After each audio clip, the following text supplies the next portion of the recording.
Hoy se está celebrando a nivel mundial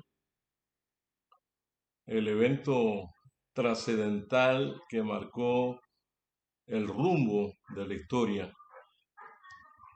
Y nos referimos al evento del Getsemaní, cuando el Señor Jesús estaba entregando su vida. En Marcos 14, 32 al 42 es la referencia de esta hora. En Getsemaní nos encontramos con Jesús como el Hijo obediente hasta la muerte, muerte de cruz, por un pueblo que lo deja en la absoluta soledad. Vamos a orar, querido Dios, en este momento cuando recordamos la escena triste, la escena dolorosa, cuando fuiste juzgado por hombres pecadores y merecedores de estar presente ante el juicio del Hijo inocente, puro y santo y el Salvador del mundo. Te pedimos que en esta noche, al estudiar tu palabra, nos podamos gozar al saber que tú ganaste la victoria de la humanidad en la cruz del Calvario y que hoy tenemos nosotros el privilegio de la vida eterna que tú ofreces gratuitamente a toda la humanidad. Pedimos tu dirección en este momento que vamos a escudriñar tu palabra. En el nombre de Cristo Jesús. Amén.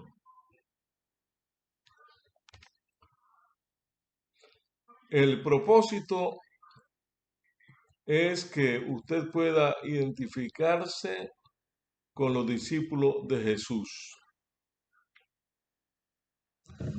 El jueves es el comienzo del fin.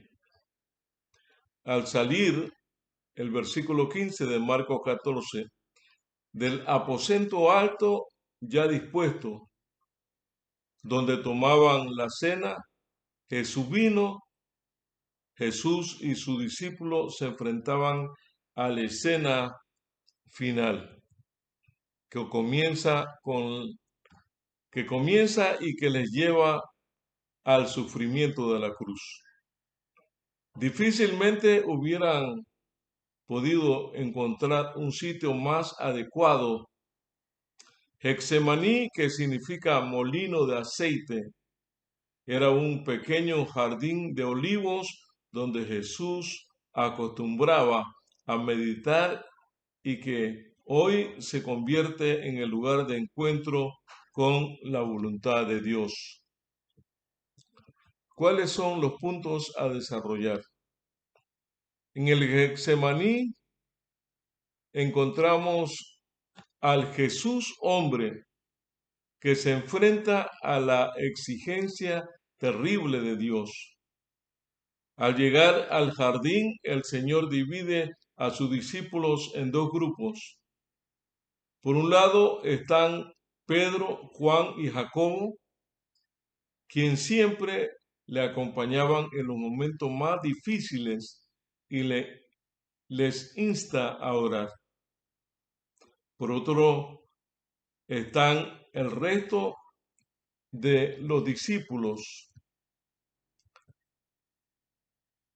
En momentos Jesús hace una revelación de lo que parece extraña. Jesús está angustiado y tiene miedo. El Señor se enfrenta en su carácter de Dios ser humano con la realidad del futuro. Le espera una muerte terrible a mano de un grupo religioso dispuesto a romper su ley por prenderle y de un gobierno impersonal e injusto. Jesús se refiere a las consecuencias de su mensaje, ha predicado la vida y el mundo le deparan la muerte y el sufrimiento. En tercer lugar, Jesús revela la angustia de Jesús. Debe parecernos extraño por la regularidad de la historia. Celebra a aquellos que enfrentan la muerte en forma heroica o estoica, es decir, sin mostrar dolor o angustia. La historia recuerda a Sócrates por tomar la círcula o un vaso de veneno, morir rápidamente sin mostrar sentimiento alguno. Pero eso no es el caso de Jesús. Tampoco tenemos en Jesús el misterio o el místico para quien el cuerpo no importa, porque lo importante son las cosas espirituales. El Señor no es un gurú que vive en el mundo como si la creación fuera la cárcel del alma. Mucho menos encontramos en Jesús la actitud de algunos super espirituales que se han metido en la iglesia de Cristo y que ven a todo aquel que sufre, que llora y que está triste como un creyente de segunda categoría, que está enfermo porque no ora lo suficiente. No, hermanos míos, en cuarto lugar, Jesús no es o no se encuentra en ninguna de estas categorías. Jesús sufre porque es verdad que es 100% hombre, porque su humanidad no es un juego. El Señor se encuentra a una muerte cruel, injusta, que le obliga a dejar atrás la compañía y el amor de sus amigos. Jesús sufre porque es hombre, porque es siervo de Dios y el ministerio que Dios le da en el mundo no es uno que nos lleva a evitar el sufrimiento, sino que nos lleva a través del valle de la sombra, como dice el Salmo 23, aunque ande en valle de sombra de muerte, el versículo 23. En quinto lugar, este hecho de la humanidad de Cristo es sumamente importante para nosotros, porque significa que tenemos en Él no un sumo sacerdote que no pueda compadecerse de nuestras flaquezas, sino probado y todo, igual que nosotros, excepto en el pecado. Hebreos 4, versículo 15. Además, en Getsemaní encontramos a Jesús siervo, el que está dispuesto a obedecer al Padre hasta la muerte. En primer lugar, ahora bien, hermanos, este siervo que sufre es uno que tiene una relación especial con su amo. Este siervo no es esclavo, es hijo. Es uno que tiene una relación más profunda de la que ha tenido ningún otro con Dios. El siervo que sufre es el Mesías, el Cristo, el Hijo del Dios viviente, el Santo de Israel. En segundo lugar, Jesús es el único personaje en la historia de Israel que llamó a Dios Padre en forma personal. La palabra Abba es una expresión del lenguaje arameo que era utilizado solamente por los niños pequeños para dirigirse a sus padres. En ese sentido, Jesús hace lo que sería la herejía a los fariseos de su época.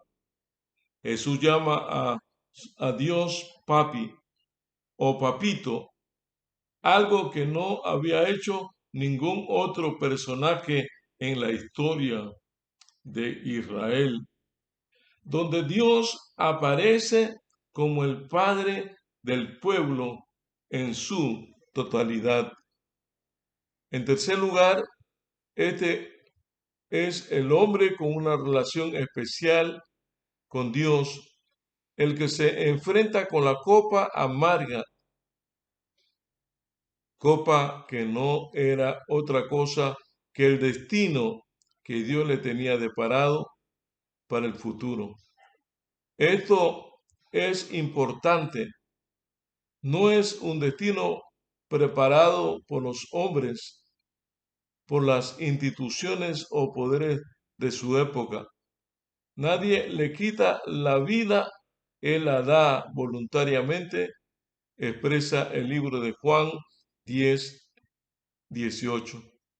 La muerte de Jesús no es una muerte forzada por el pecado, sino que es instrumento de Dios en la revelación de su justicia.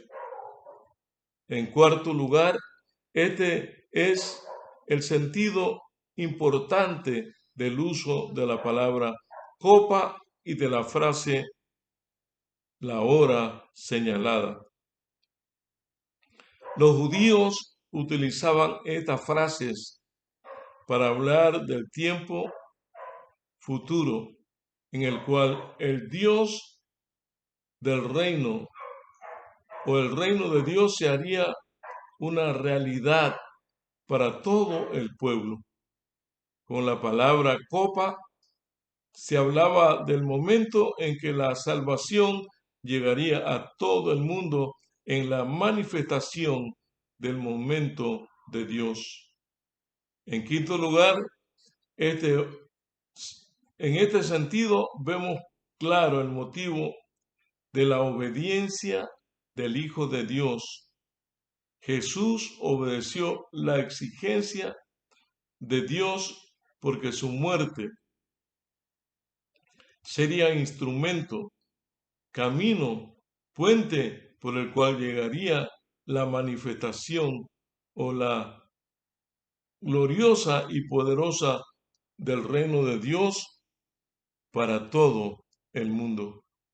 Su muerte, el tomar la copa, marca la hora señalada por la cual Dios llegaría a la humanidad y todo creyente recibiría el espíritu de adopción que le capacita para decir Abba, Padre, como dice Romanos 8:15 y Gálatas 4:16.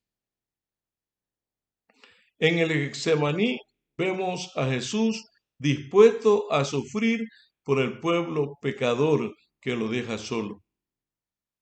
En primer lugar, en este momento hemos llegado al punto de preguntarnos el significado para los discípulos de esta noche de oración. Si para Jesús el jardín de oración en angustia y obediencia, debemos preguntarnos qué significó el monte para aquellos que acompañaban al Señor en aquella noche crucial. Este es el momento de ver qué significa Getsemaní para los discípulos del Señor. En segundo lugar, en este sentido, Getsemaní el lugar de llamado, de vocación y de comisión. El monte es el lugar escogido por Dios para asignar a los discípulos una tarea especial. Asignar a los discípulos. El Hexemaní, el llamado divino, se revela en oración. Velar no solo en el sentido de romper una noche orando, sino de vigilar y estar atento a la voluntad de Dios que nos revela. Dios, de este modo, al velar, ¿qué le dice el Maestro a sus discípulos? Trasciende el tiempo y se convierte en un mandato a seguir la voluntad de Dios en forma inquebrantable.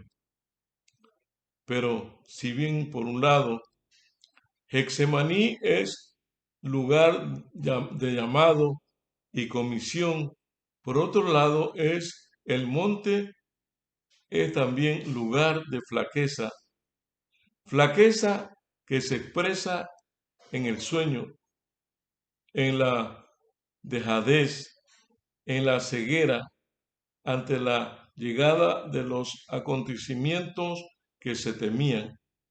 La debilidad de los discípulos consiste en no tener la sabiduría de Dios y el discernimiento para leer en el tiempo que el mal estaba a la mano, dispuesto a destruir a su maestro.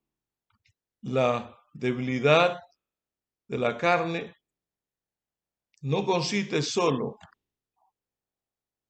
en el cansancio físico, sino que nos habla principalmente de la condición humana, del pecador que se resiste a hacer la voluntad divina y buscar siempre su propia comodidad. En cuarto lugar, es precisamente esa debilidad la que los lleva al fracaso. Fracaso de no poder velar una hora. Fracaso de resistir el Espíritu de Dios, el cual está siempre dispuesto y seguir la pureza, seguir el fracaso de dejar solo al maestro en la lucha, fracaso de no poder resistir los pecados que se llevan al maestro, a nuestro Señor, fracaso que nos lleva a salir corriendo desnudos. Marcos 14:52, y a negar a nuestro Señor Jesús. Marcos 14:66 al 72.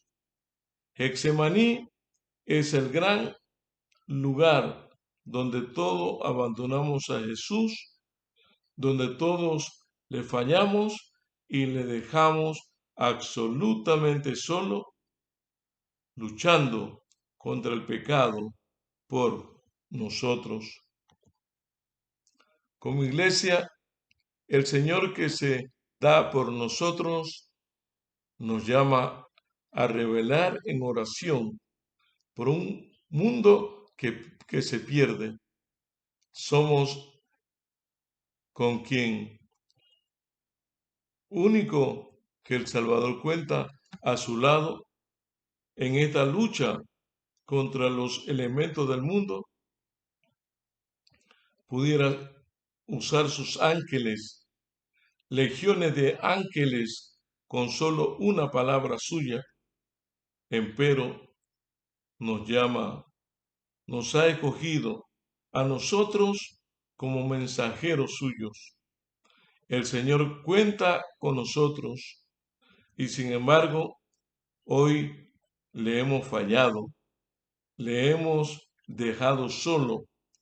Ahora ya no puede dormir y descansar.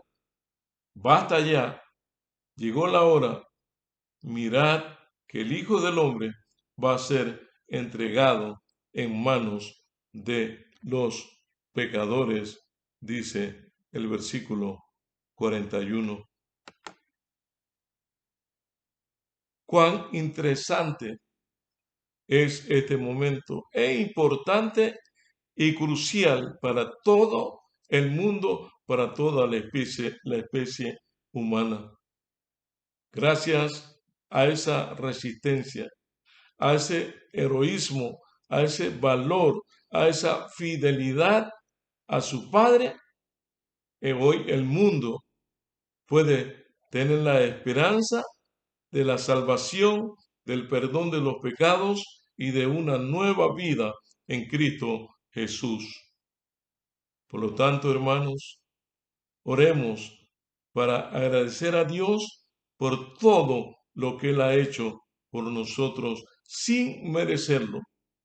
Querido Dios y Padre nuestro, en esta noche, en esta tarde, en esta mañana, en este momento, levantamos nuestras voces y nuestras manos al cielo para darte gracias, porque aunque no lo merecíamos, tú lo has hecho todo por nosotros. Y en el Getsemaní peleaste la batalla definitiva, la batalla donde echaste la suerte, donde este mundo colgaba en un hilo, pero gracias a tu fidelidad, que fuiste fiel hasta tu muerte y muerte de cruz, el mundo todo pudo cantar, Hosana, bendito el que viene en el nombre del Señor. Hoy tenemos un sumo sacerdote que sí se puede compadecer de nuestras debilidades, porque fue tentado en todo, pero sin pecado. Te damos gracias, Señor, porque tú eres bueno y porque para siempre es tu misericordia. Estos favores te los agradecemos por los méritos santos de Cristo Jesús, tu Hijo amado. Amén y amén.